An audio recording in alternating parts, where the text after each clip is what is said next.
let us put it on a proper war footing, because Nigerian lives are being lost on a daily basis in those places.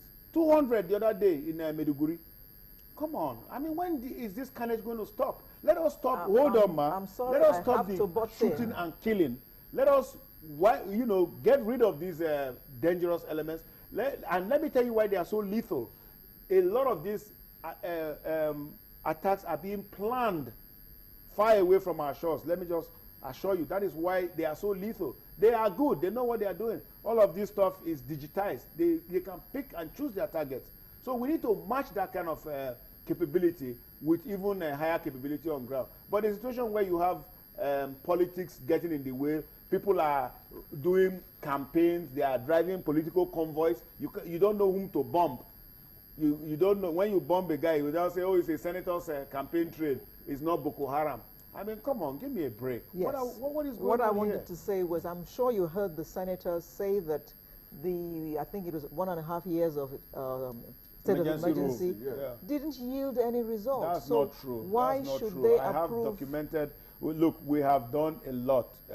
I'm just quoting the senators. I know. They are not well informed. That's what I'm saying. They should fire their aides who are informing them. Or they should read the papers properly. No, I'm serious. No, please, no disrespect meant here. I'm saying it's not their fault. It's not that they are trying to be mischievous, but they're not well informed. You have to take figures and facts. First of all, what was going on before emergency rule, May of 2013? We had Boko Haram had gone berserk. Let's put it that way. Now, when emergency rule came, what happened? They were pushed back into Sambisa forest. But now, what happened when there was apparent progress on the part of the campaign? The politicians took over. So till today, what we have is you have APC and you have PDP. PDP is throwing rocks at APC. APC is throwing rocks back at PDP. And the whole military campaign with Nigerian lives being lost has been politicized. You see this thing, the bombing in Kano yesterday now, 200 dead. You see people trying to claim all kinds of credit. People who never did anything even when they were in office about this matter that is of such grave national security importance, they will now start pontificating. They will become security experts. I don't know what school they went to and who certified them. Okay, we have to I am certified. I'm the first certified Nigerian security expert. So I know what I'm talking about. Okay. I'm going to disagree with you Please on the efficacy of the state of emergency. It was on, and in the midst of all of that, Ali Modu Sheriff was clear to land at Maiduguri Airport. What seriousness are we reflecting with that? That was why when he said... You have answered yourself. Ali Modu Sheriff. Now, let me also tell you, Ali Modu Sheriff was very instrumental to the birth of Radical BH. So now, no, hold on. That is the politics. I'm telling you. Why do you think I named two alphabet soup? I named PDP and APC. I'm saying that is the problem of Nigeria. Let us stop politicizing this thing. This is a war. Let's first save our people before we start campaigning. Let's govern first. We must first govern before we campaign. Okay. Waiting. Okay, well, all right. That's my issue. We have to begin to round up. I'm just getting some more information, and there is confirmation that since the death of the late Emir, there's been no bombing at the mosque in Kano. That's the confirmation I'm getting, which means that we may not be completely right in alluding to a bomb blast in Kano. But let me go back to, just as we wrap up now, final word coming from you, the Force PRO, Mr. Emmanuel Ojukwu. What's your final word, and can you help us focus on what should we be doing in terms of, now we don't have a state of emergency, does it mean that we should be preparing ourselves for serious problem in the northeast of Nigeria? No. The part of Nigeria Police, we are deeply concerned about whatever concerns Nigerians, because their safety and security is our primary responsibility. Whatever the case may be, we call on Nigerians, the public, to collaborate with Nigeria Police and security agencies in the war against insurgency and violent crimes. there is a part that every citizen has to play in our collective security and in our personal security. Let us play that role, and together we'll come out victorious. Okay, so you're saying that Nigerians should also do what the security experts here are saying. We should protect ourselves and don't expect much from the government? No, that's not what I'm saying.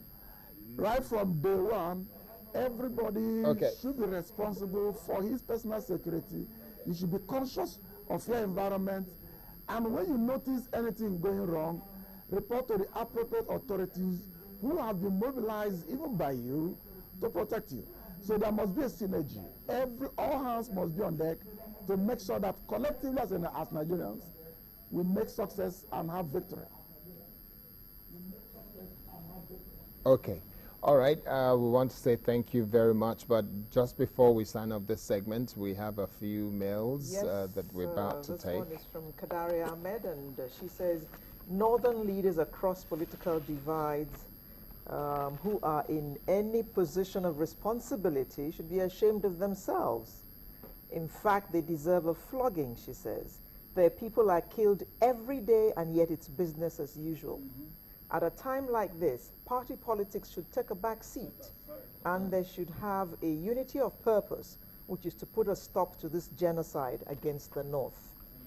Okay, we've got one from Abimbola Ajinibi, who said, how do you exonerate the police or government in the responsibility of protecting lives and properties? If it's the duty of the people and organizations to protect themselves, why then do we need a police? Why are the politicians and wealthy private citizens using police protection?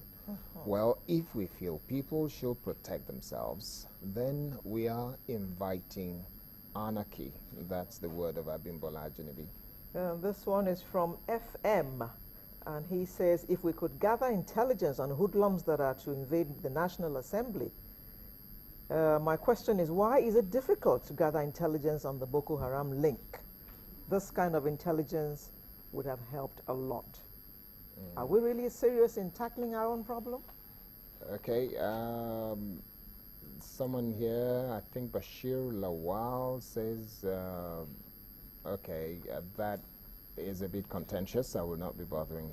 Police, there is another one from Gabriel Kinado, who says, police understaffed and under-equipped, not motivated at all. INEC giving 500 naira daily to a policeman to provide security.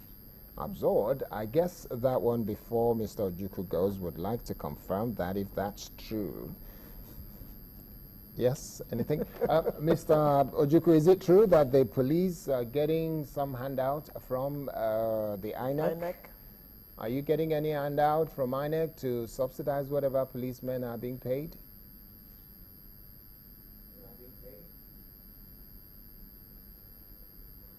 Okay, we're not able to get him. Okay. We'll just use the opportunity to say your final words, sir. Well, just as he said, which I'm just going to re-echo, we need to put politics aside and unite on purposely to put an end to this.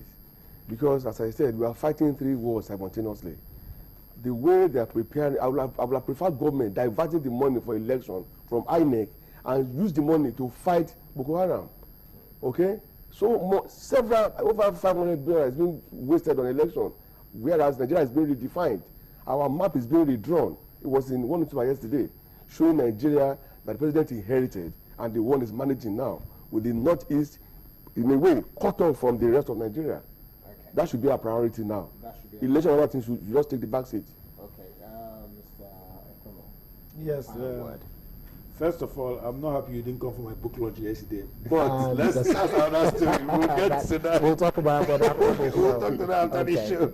But when you have terrorism, the kind of virulent terrorism we have in Nigeria with 15,000 deaths, more than 15,000 deaths now, it is beyond the scope of the police agencies, beyond the scope of the Nigeria Police Force. When you have terrorism is always something that you bring out the military to handle for so many reasons. But I think we should also know that as citizens and as people who love this country, we all have a role to play. It doesn't mean that the police don't have their role to play or the intelligence agencies don't have their role to play. They all do. They are specialized agencies. But we as citizens, we are really the bulwark of the defense of this country against terrorists. And we should take our own responsibilities seriously, including calling the political class to order when they are failing their duties like they are doing right now. Okay, thank you very much. Just the last Twitter message is from Kola Aladejo, who says, who is more important in Nigeria, the citizens or those in government? We have more armed men protecting our VIPs. Let us help ourselves solve the problem of Boko Haram. That will be it. I want to say thank you first and foremost to Mr. Emmanuel Ojukwu, Commissioner of Police, and of course the Force PRO. Thank you very much for joining us from Abuja. And then thanks to our friends here in the house, in the studio, Mr. Ario Dende, and also Mr. Onai Komu for joining us on the show. Thank you very much.